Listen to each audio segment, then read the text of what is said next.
Hello, this is Ollie's Movie Madness, and I'm going to be doing a movie review of Thor: Love and Thunder. This film, I will admit, I was way too hard on the film. I don't think it is as bad as I thought it was. Now that I think about it, I do think the film is fun but flawed.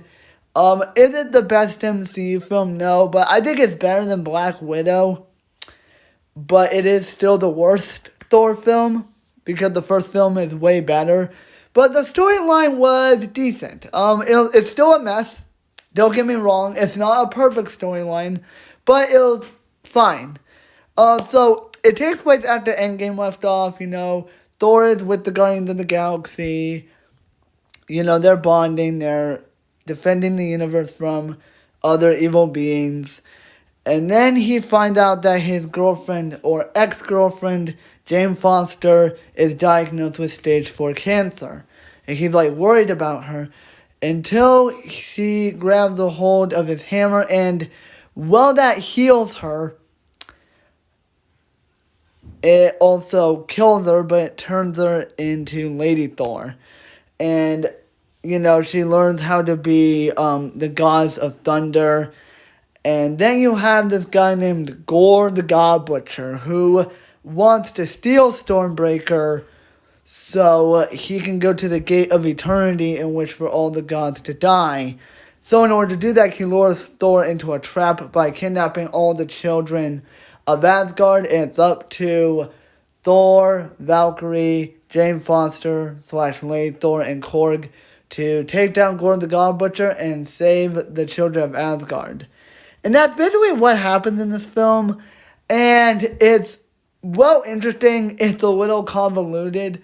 But it's not as boring as the storyline in Black Widow. And to be honest, the performances are great. They're not perfect, but they're serviceable. Chris Hemsworth, I will admit, this is his weakest performance as Thor. But he was entertaining. He did a good enough job playing the character. Now, the character of Thor, I will admit, is annoying in this one. They make him, a little too silly. They make him kind of an idiot.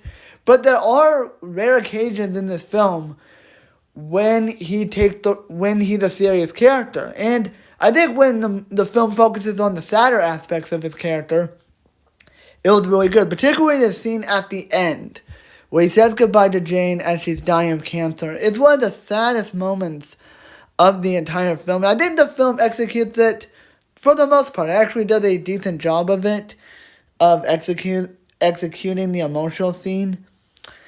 But I think overall Chris Hemsworth did a decent job. Natalie Portman as Lady Thor, she was actually really great. She's actually sort of the highlight of the film.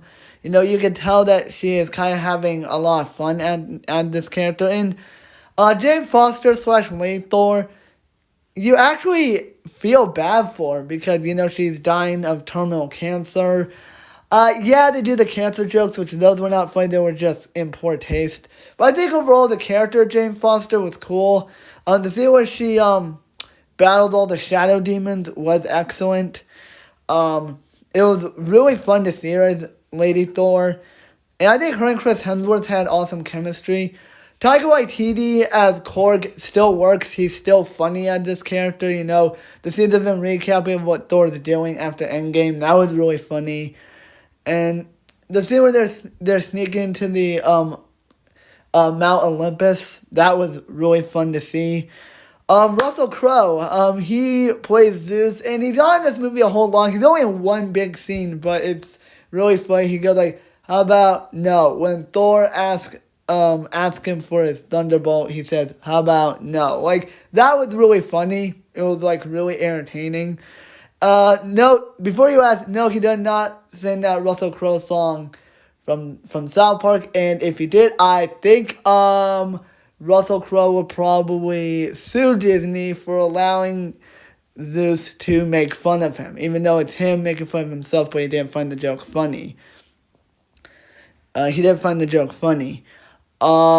the biggest standout is Christian Bale, who plays Gore the God Butcher. Easily the best part of the film.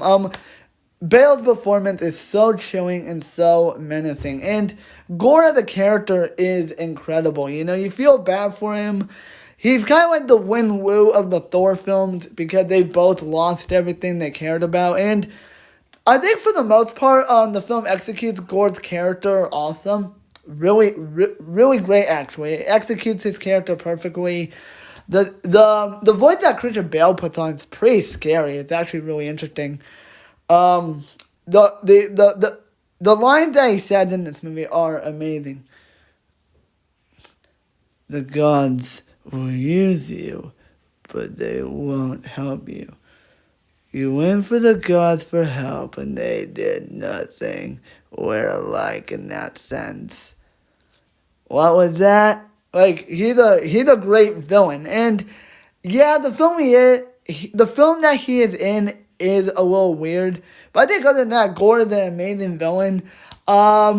Before we get to the director, I want to mention some trivia. Before Bale was cast, I found out today that there were a lot of questionable actors that were considered for Gore the God Butcher. Now, these are not bad actors; they're just poorly bad. They're bad choices. Seth Rogen, Keanu Reeves, Oscar Isaac, and even David Tennant. Out of those, but out of those actors, I don't want to see Seth. I can't see Seth Rogen as Gore. That would be the dumbest thing in the MC if they actually did that. David Tennant, I can actually see. He has a very soothing and nail-biting voice. It actually does. It would work, but he's already Kilgrave. But I think Keanu would just be way too weird. It would just be bizarre. So that's interesting that there were other actors considered for Gore. Oscar Isaac would have been decent. Would be my first choice, but better than Seth Rogen being a weirdo as Gore the God Butcher. He's like, hey, it's Seth Rogen. I'm Gore the God Butcher. That would be very dumb and not make any sense. The directed by Taika Waititi is one of the other problems I have.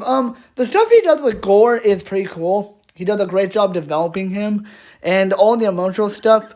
The problem is I think he takes the comedy a bit too far. Now, don't get me wrong. There were jokes that made me laugh. But the character stuff was not funny.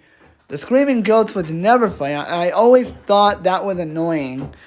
The character development he does attempt for Thor is okay. So, I think his directing is fun but flawed. I think Taika Waititi did an okay job directing the film. So in conclusion, I don't think this movie was as bad as I thought it was. Like, rethinking about it, I actually kind of enjoy it. It's still the worst Thor film. It's not a good Thor film if you compare it to the first film. But I do think it's slightly better than the second movie because it has a great villain. Although I did wish Loki was in this movie. I think that's another problem I have. There's no Loki. But it makes sense because Loki died in Infinity War. All the performances are great. The action sequences, yeah, they're a little cheesy, especially that climactic battle, but I would take this final battle over the final battle in Secret Invasion. I'll say that. This climax, well, silly. It's entertaining. And I think this is one of the more overhated films of 2022. Now, this movie does have problems, as I already said, but I think it's fun but flawed. So overall, I give Thor Love and Thunder a 6 out of 10. It is fun but flawed, but it is entertaining. It's an entertaining MCU film. So that's going to be my movie review of Thor Love and Thunder. Hope you guys enjoyed.